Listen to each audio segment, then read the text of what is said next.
ज़ोबिया, आप ज़्यादा परेशान लग रही हैं आज। कुछ हुआ है क्या? आपके चेहरे से साफ पता लग रहा है कि आप बहुत डिप्रेस्ड हैं। कुछ हुआ है तो बताएं। जी कुछ नहीं सर, मैं तो बस अपना काम कर रही थी, वो फाइल्स देख रही थी। काम का बोझ ज्यादा है ना आज। काम का बोझ है या कुछ और? देखें ज़ोबिया, जो भी बात है मुझे बताएं प्लीज। आपका बिहेवियर काफी चेंज लग रहा है कल से। क्या डैड ने कुछ कहा है? फिर से किसी मीटिंग पे जाने की या किसी टूर पे जाने की बात की है?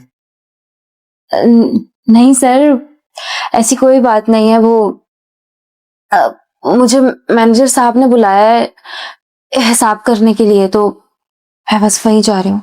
ज़ोबिया रुके, मेरी बात सुने। मुझे प्लीज बताएं, डैड ने कुछ कहा है आपसे? आपका बिहेवियर काफी चेंज है कल के निस्बत। नहीं सर, ऐसी तो कोई बात नहीं है। अस्सलाम अलैकुम वरहमतुल्लाह वबरकातुहू। उम्मीद है अब सब खैरियत से होंगे। अल्लाह ताला अब सबको अपनी हिफ्ज़ व अमान में रखे, आमीन। खुश आमदीद अब सबका हमारे चैनल पर। आज हम बात करेंगे सोने की चिड़िया व किस्त 15 की। आज की किस्त का आगाज ज़ोबिया की परेशानी से होता है।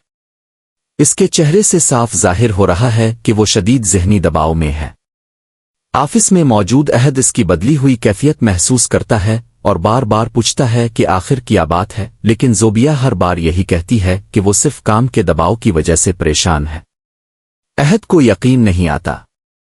वो सोचता है कि कल तक ज़ोबिया अपने दिल की हर बात इससे शेयर करती थी, लेकिन आज अचानक अपने बास की तारीफें कर रही है। इसे महसूस होता है कि ज़ोबिया किसी बड़े खौफ आ दबाव में है और सच बोलने से कासिर है। दूसरी तरफ सेहर अपनी वालिदा से फोन पर बात कर रही है। वो घबराहट में बताती है कि अहमद ने साफ इनकार कर दिया है और वो किसी दूसरी लड़की से मोहब्बत करता है। इसी दौरान इसे एक और बड़ा झटका लगता है जब मालूम होता है कि इसके वालिद की कंपनी तबाही के दहाने पर पहुंच चुकी है। सेहर परेशान होकर कहती है कि वो दोबारा गुर्बत की जिंदगी नहीं गुजार सकती और हर कीमत पर ऐश व आराम की जिंदगी चाहती है। वो अपनी माँ से कहती है कि रात तक कोई ऐसी चाल सोचें जिससे अहमद दोबारा इसके काबू में आ जाए। उधर ज़ोबिया रोती हुई अपने घर वापस पहुंचती है। इसका भाई तंजिया अंदाज में पूछता है कि क्या आज भी खाली हाथ वापस आई हो या आखिरकार बास से पैसे ले आई हो। ज़ोबिया खामोशी से नोटों से भरा बैग उनके सामने रख देती है और तल्ख लहजे में कहती है कि ये सिर्फ 1 लाख रुपए नहीं बल्कि इसकी इज्जत, इसके ख्वाब और उसकी जिंदगी की कीमत है। घर वाले पैसों का ढेर देखकर खुशी से झूम उठते हैं। किसी को नया कारोबार नजर आता है, किसी को नया मोबाइल और किसी को गुर्बत से निजात। लेकिन किसी को ये एहसास नहीं होता कि उन पैसों के बदले ज़ोबिया किस अजियत से गुजर रही है। आखिरकार ज़ोबिया सच बता देती है कि इसका बास इसे दुबई अपने साथ ले जाना चाहता है और अगर घर वाले एतराज करें तो यही पैसे उनके मुंह पर मार देने का हुक्म दिया गया है ताकि सब खामोश हो जाएं। ये सुनकर भी घर वालों के रवैये में कोई तब्दीली नहीं आती, बल्कि वो ज़ोबिया को समझाते हैं कि दुबई जाना कोई बुरी बात नहीं, बास उन पर बड़ा ऐसा कर रहा है और उसकी बात मान लेने में ही सबकी भलाई है। ये सुनकर ज़ोबिया टूट जाती है। वो अपनी माँ से कहती है कि आज वही माँ इसे आग में धकेल रही है, लेकिन माँ मजबूरी का बहाना बनाते हुए कहती है कि भाई की जिंदगी, घर के अखराजात और बाप की दवाओं के लिए इसे यह कुर्बानी देना होगी। ज़ोबिया दर्द भरे लहजे में जवाब देती है कि यह कुर्बानी नहीं बल्कि इसकी बोली लगाई जा रही है। आखिरकार वो कहती है कि अगर सब यही चाहते हैं तो वो दुबई चली जाएगी, मगर याद रखना उन नोटों से कभी सुकून नहीं मिलेगा और अल्लाह भी इस जुल्म को मुआफ नहीं करेगा।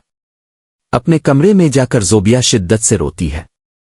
इसे अब एहसास होता है कि सोफिया ने भी शायद इसी जुल्म का सामना किया था। वो अल्लाह से दुआ करती है कि इसे इस आजमाइश से निकाले, क्योंकि वो कुर्बानी का बकरा नहीं बनना चाहती। इसी दौरान ऑफिस का एक मुलाजिम ज़ोबिया की हालत देखकर इसे तसल्ली देता है। वो एतराफ़ करता है कि वो अपने मालिक के असल चेहरे से वाकिफ है। वो बताता है कि सेठ मोटीवाला एक निहायत खतरनाक शख्स है जिसके खिलाफ जाना आसान नहीं। ज़ोबिया रोते हुए कहती है कि इसका अपना खानदान सिर्फ पैसा देख रहा है, इसकी इज्जत अजान की किसी को फिक्र नहीं।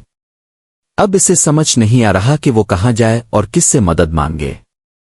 दूसरी तरफ सेहर अहमद की मोहब्बत में दीवानी हो चुकी है। وہ روتے ہوئے کہتی ہے کہ احمر کے بغیر وہ زندہ نہیں رہ سکتی۔ اس کی ماں اسے دلاسا دیتی ہے کہ وہ احمر کو ضرور منا لے گی۔ ادھر احمر کے گھر میں بھی اسی موضوع پر بحث چھڑ جاتی ہے۔ سب لوگ حیران ہیں کہ آخر وہ کون سی لڑکی ہے جس کے لیے احمر نے سحر جیسی امیر اور خوبصورت لڑکی کو ٹھکرا دیا۔ گھر والے اس نامعلوم لڑکی پر طرح طرح کے الزام لگاتے ہیں۔ کوئی کہتا ہے کہ وہ ضرور کسی عام خاندان سے ہوگی، تو کوئی اسے چالاک اور مطلبی قرار دیتا ہے۔ آخرکار فیصلہ کیا جاتا ہے کہ اب احمر سے صاف صاف پوچھا جائے گا کہ وہ لڑکی کون ہے، کہاں رہتی ہے، اور آخر اس نے ان سب سے یہ بات کیوں چھپائی۔ قسط کے آخری لمحات میں عہد کو معلوم ہوتا ہے کہ سیٹھ موٹی والا زوبیا کو دبئی لے جانے کا ارادہ رکھتا ہے۔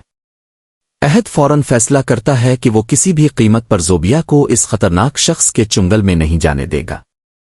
دوسری طرف احمر کی والدہ بھی اس سے آخری بار جواب مانگنے کا ارادہ کر لیتی ہے۔ اب اگلی قسط